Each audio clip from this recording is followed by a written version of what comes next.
Bon alors bonjour Claire, Caroline, je ne vais pas le tromper, Claire, c'est ça. Bienvenue pour nous parler de Rubica, un film d'animation. Alors évidemment vous êtes deux représentatrices du film, mais vous êtes bien plus nombreuses sur je dirais, la signature de Rubica. Vous allez nous dire d'ailleurs combien vous êtes sur ce film et pourquoi vous êtes si nombreux et l'histoire un peu effectivement de comment ce film est né et où. Précisément, je le sais, mais je vais vous laisser le dire. D'accord. Comme tu veux. Oui, je t'en prie.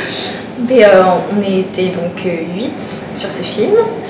On l'a fait dans le cadre de nos études, donc à l'école Superfocom. En quatrième année, en fait. L'école est en 5 ans. Et en quatrième année, on a eu l'opportunité de faire ces petits films par le groupe de 8, justement. Donc c'était imposé. Et où on devait adapter l'univers d'un graphiste 2D en 3D. Donc c'était le but de l'exercice. Voilà. Alors l'histoire de Rubica, finalement vous avez trouvé l'idée tous ensemble, cette idée de Rubica? Non en fait, c'était l'auteur qu'on a rencontré. Un auteur que vous avez rencontré? Voilà, qui nous a donné les grandes lignes de l'histoire. Qui s'appelle comment cet auteur? Guillaume Planlevin. Voilà, qui avait déjà son univers, donc un univers pixel art. Oui, pixel art. En fait, il arrivait, il avait déjà un concept, une idée donc de la Terre carrée, sans avec les différentes gravités. Donc voilà, il arrivait avec ce concept-là, avec des gravités particulières. Donc nous, on a développé après avec lui pendant 3 semaines. Il y a certains de nous qui ont travaillé sur le scénario avec lui, donc toujours donc il avait collaboration. Il n'avait pas écrit le scénario. Il avait juste le concept. Donc nous, on l'a développé avec dessiné déjà. Lui, il est auteur graphiste 2D, donc il a fait déjà des. Oui, il avait déjà ses références. Il nous a montré tout son univers, tous les dessins qu'il avait pu faire avant, et on a dû donc s'en inspirer. On a dû adapter par exemple pour les bâtiments. En fait, lui, il fait du pixel art, donc il avait déjà fait des bâtiments, des styles, des villes. Donc nous, on a repris ces dessins-là pour les faire en 3D après, à partir de son univers à lui. Même pour les personnages, il nous a fourni quand même le modèle sheet des personnages. Ouais, donc en fait, les personnages qu'on voit dans le film sont issus de son imaginaire au départ. Voilà. Vous les avez animés en fait, vous avez animé vous. En fait, nous on a même dû les passer, comme c'était un univers 2D très spécial, c'est-à-dire qu'il utilisait la perspective cavalière. Expliquez-nous ce que c'est que la perspective cavalière. En fait, il n'y a pas de point de fuite en fait, c'est-à-dire qu'on a l'impression que tout est au même niveau, que tous les bâtiments sont au même niveau, et nous en 3D c'est... Pas de perspective en fait. Ouais, c'était difficile à faire, c'était pas notre but vu que justement la 3D c'est d'avoir une perspective et d'avoir l'impression d'être... Mais il y a déjà une perspective à la base en 3D, on peut pas la changer en fait, on peut pas l'enlever.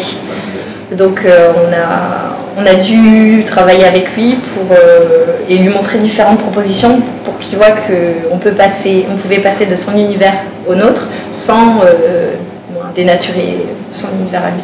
C'est vrai que lui était beaucoup attaché à ses principes de pixel art parce que c'est très compliqué, lui il fait ça, c'est très précis, il y a plein de règles.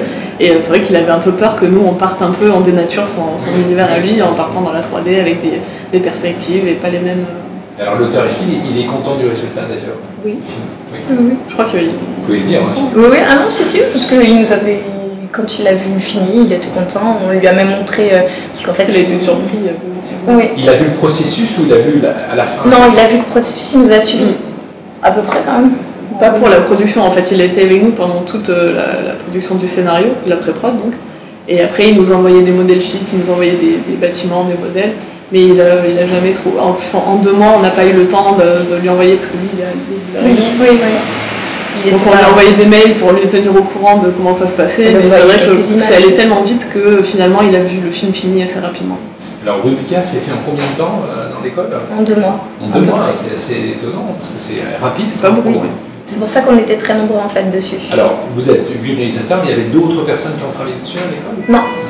On était vraiment les 8 réalisateurs et on a fait aussi tout ça. On s'est réparti les tâches dans les 8. Il y en a qui ont travaillé sur le scénario, il y en a qui ont travaillé sur la modélisation, d'autres sur l'animation.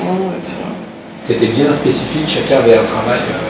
Il faut s'organiser dans Après, voilà, quand quelqu'un avait plus de travail à faire, il allait sur, voilà, sur un autre poste de libre, on tournait quoi. S'il y avait vraiment besoin. Comment on dirige à 8 un film d'animation comme ça? Il n'y avait pas quelqu'un quand même qui dirigeait la totalité? Pas vraiment, parce qu'on s'est mis, on a déjà, comme c'est en 4e année, on a déjà choisi à peu près notre spécialité, notre spécialisation, donc plus l'animation ou plus le rendu, l'image, donc plus le scénario, la réalisation. Donc on s'était répartis à peu près naturellement en fonction de nos capacités, en fait, nos compétences. Et puis de celui qui, parce que voilà, s'il y en avait plusieurs qui voulaient faire l'animation ou même du rendu, c'était celui qui était le plus compétent, qui forcément...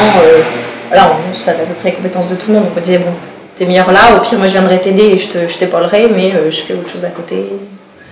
On s'est bien de nous-mêmes, non, ça va. Pour les prises de décision, ça allait, on était quand même plus ou moins d'accord. Parce qu'au début on s'est quand même posé la question pour le rendu, l'auteur voulait vraiment quelque chose de 2D en conservant les pixels.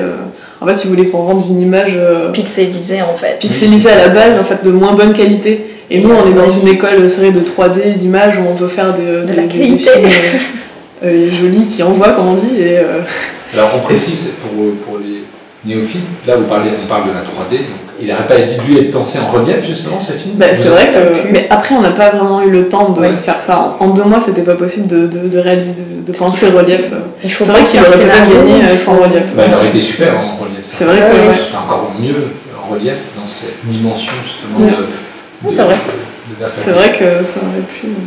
Ouais, mais bon, on n'a pas vraiment eu le choix en fait. Vous n'avez pas eu le choix. C'était pas assez de temps. Déjà que là, ça avait été un peu dur à la fin. C'était prévu pour un passage à Canal+ à la base, donc c'est vrai que Canal+, ils ont pas. C'est la télé, donc normalement on devait pas. Oui, après il est adaptable en oui, il est adaptable du coup, aussi.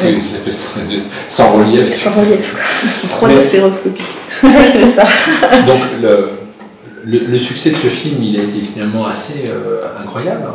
Vous avez eu une représentation, parce que vous ne l'avez peut-être pas imaginé à ce point, avec autant de diffusion. Il a été pris un peu partout, donc certes, donc Canal+, certainement au départ.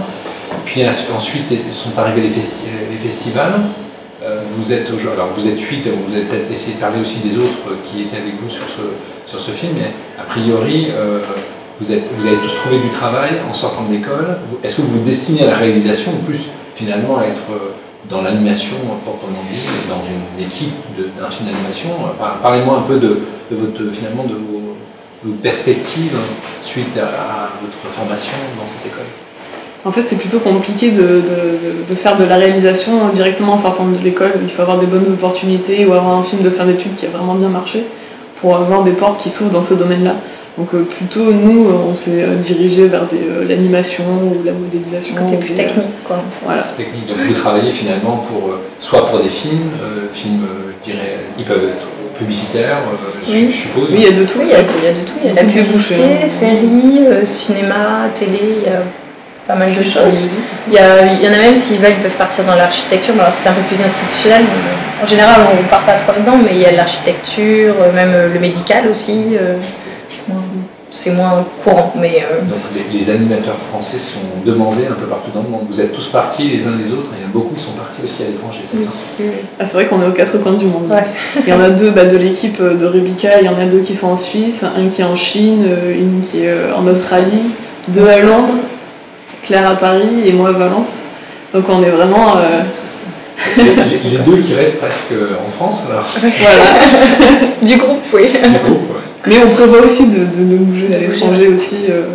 Donc finalement, s'il y avait quelque chose à rajouter sur Rubika pour donner envie aux gens de regarder le film s'ils ne l'ont pas encore vu, qu'est-ce que vous diriez sur ce film? Qu'est-ce qui vous marque le plus, vous, en tant que finalement, sur le travail que vous avez fait, qu'est-ce que vous auriez envie de dire à quelqu'un qui a envie de voir votre film? C'est pas facile cette question. Non.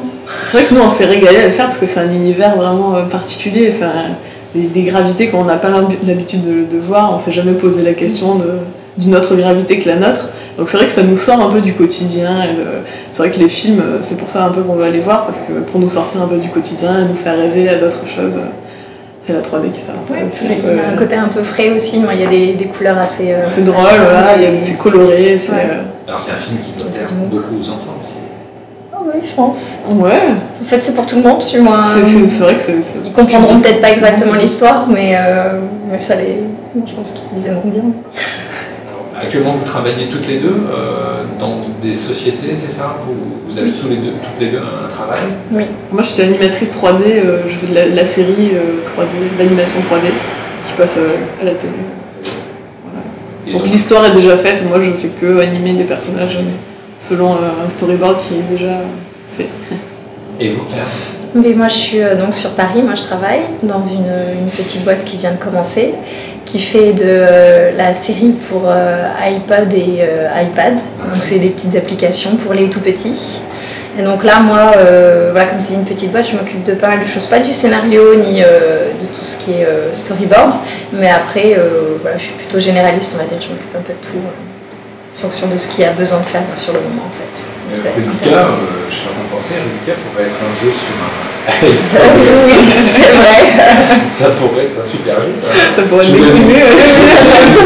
Mais je pense que ça pourrait être décliné, il faudrait arriver à esquiver les objets. Super, ça pourrait être pas mal, oui. Je pense que Guillaume Plantevin, il pense... il a une bonne idée. C'est vrai que comme le concept marche bien, il pense peut-être à le décliner sous d'autres formats. Merci. À moins que vous vouliez rajouter quelque chose d'important au nom des 8 réalisateurs, parce que réalisatrices du film, parce que c'est important, vu qu'ils verront peut-être l'interview en ligne. Donc il y avait intérêt de faire passer un petit message au public. Et les citer peut-être, du coup on peut peut-être les citer au moins leurs noms. Donc allez-y, je vous laisse citer les 8 personnes de ce film. Il y avait donc Ludovic Abbas, Florent Rousseau, Julien Leguet, Michael Krebs, Margot Wexler. Attends, on a le compte. Vous avez personne. En tout cas, ça s'est très bien passé. Et Matchao. Voilà. Est-ce que les prix, pour vous, c'est aussi important, le fait de pouvoir être récompensé peut-être du butin du meilleur film d'animation? Est-ce que ça peut être le cas? Est-ce que c'est quelque chose? Nous, on est toujours très heureux d'avoir qu'on ait aimé notre travail, quoi. C'est sûr que ça soit récompensé, quoi. C'est-à-dire qu'on a fait du bon boulot et que les gens ont apprécié. Après, rien que d'être sélectionné, je pense que c'est déjà un bon début, quoi. Ça permet que les gens le découvrent et le voient, c'est déjà bien. Bon, merci pour cette interview et bonne chance. Merci.